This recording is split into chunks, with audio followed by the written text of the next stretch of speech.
So, when we formed ARM, I mentioned that we had some ARM shares in Acorn.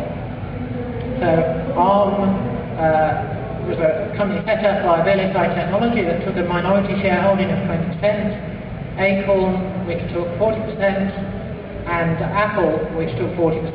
As investors came in, Acorn sold off some of its shares until we only owned 24% of ARM because other people like TI wanted to invest.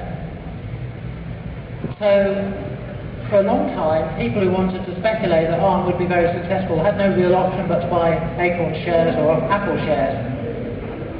When ARM floated in 1998, they could buy ARM shares. Over time, ARM shares rose more than Acorn shares did. So eventually, Acorn's 24% of ARM was worth as much as Acorn's own shares on the stock market. Not a good place to be in. Then Acorn's share of ARM was worth more than Acorn was worth. And then it was worth more including all the taxes. That's to say, the market was valuing Acorn negatively compared with Acorn's ownership of ARM. So the end was definitely nigh. So this story is really about business, things that move you, the ARM technology.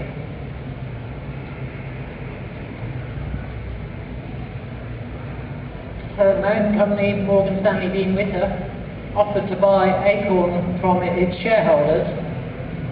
They would give the shareholders 2 ARM shares for every 5 Acorn shares that they owned. 2 ARM shares were worth 4 Acorn shares.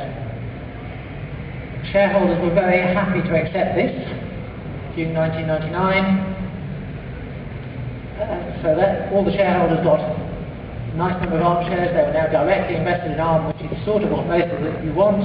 Morgan Stanley Dean Witter were left with actually a tidy stack of ARM shares and a whole lot of technology. So they sold Acorn in parts. Pace Microtechnology, who make set-top boxes, digital video set-top boxes, bought the computer and set-top box parts of the business.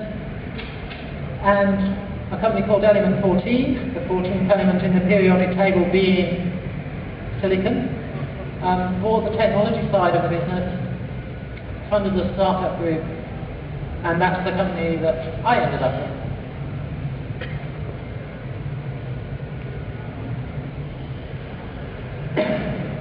So what happened to the computer side? A company called RISC-OS Limited took an operating system license from Pace, released RISC-OS 4.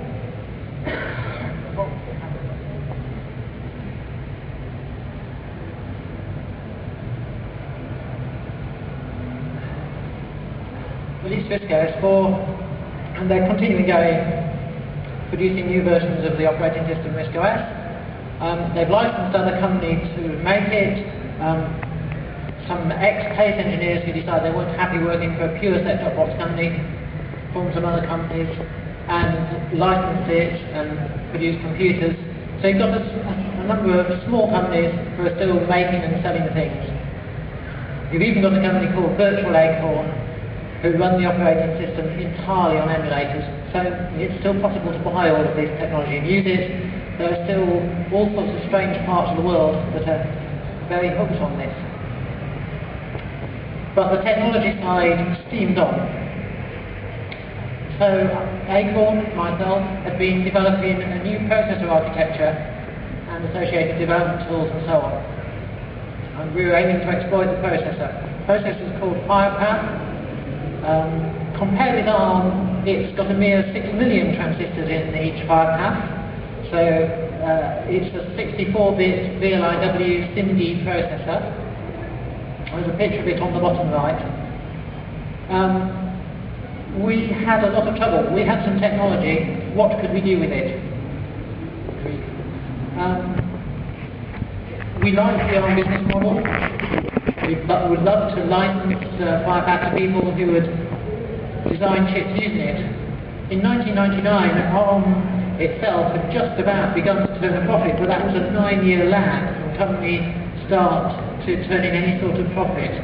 So venture capitalists were not at all happy about Element 14 doing that. Stan Boland, John Medford, Simon Knowles trekked round loads and loads of venture capitalist companies trying to sell them that business model, that the same team who made ARM would make this new five-path processor and it would all be damned in, people would license it. And they got firmly shown the door all the time. So we decided that we would do what we always had done, we'd exploit it ourselves. We'd build the processor ourselves, build a system on chip, write all the application software, because that would be less risk for the financial people. As it happened, Simon Knowles managed to get a team of implementers out of ST Microelectronics.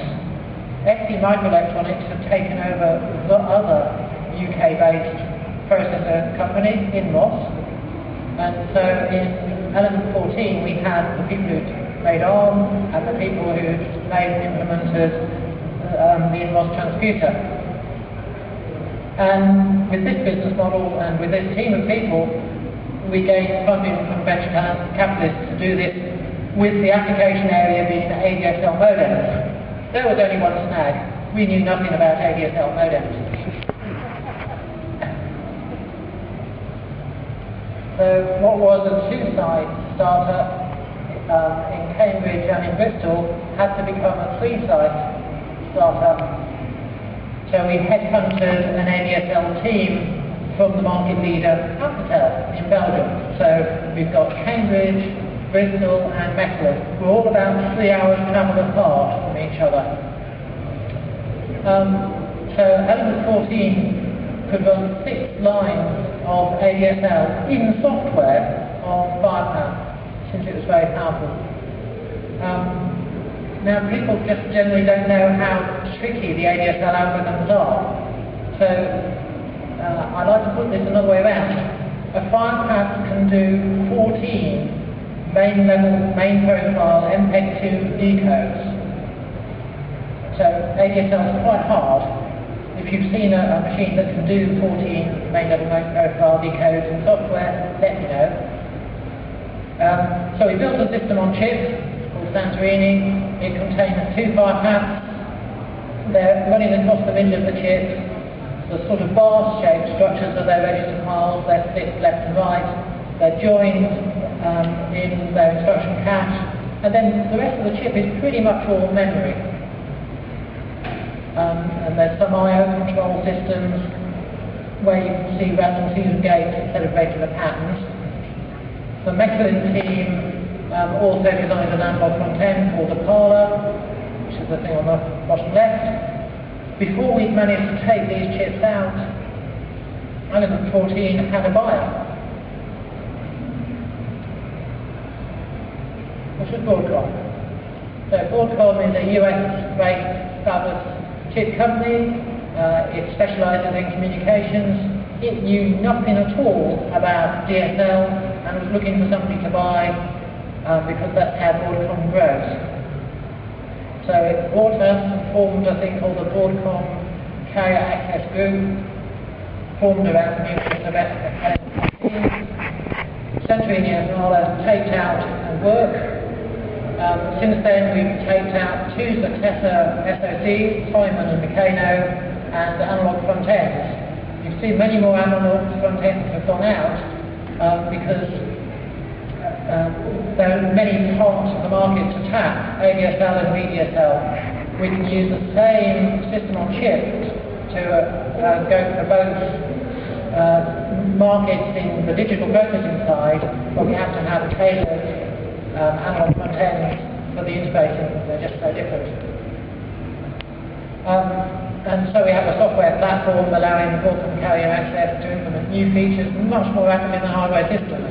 Since we started doing this, we have put out of business successively Texas Instruments, analog devices, ST Microelectronics, a company called Globespan, which had to merge with a company called Broadcom, which had to merge with a company called Connexon, which has just been bought by Acorn. Infineum had to split its wireless division from its wireline division in order to concentrate their effort more better. Now, all of the competitors who we've either put out of business or forced to merge while we took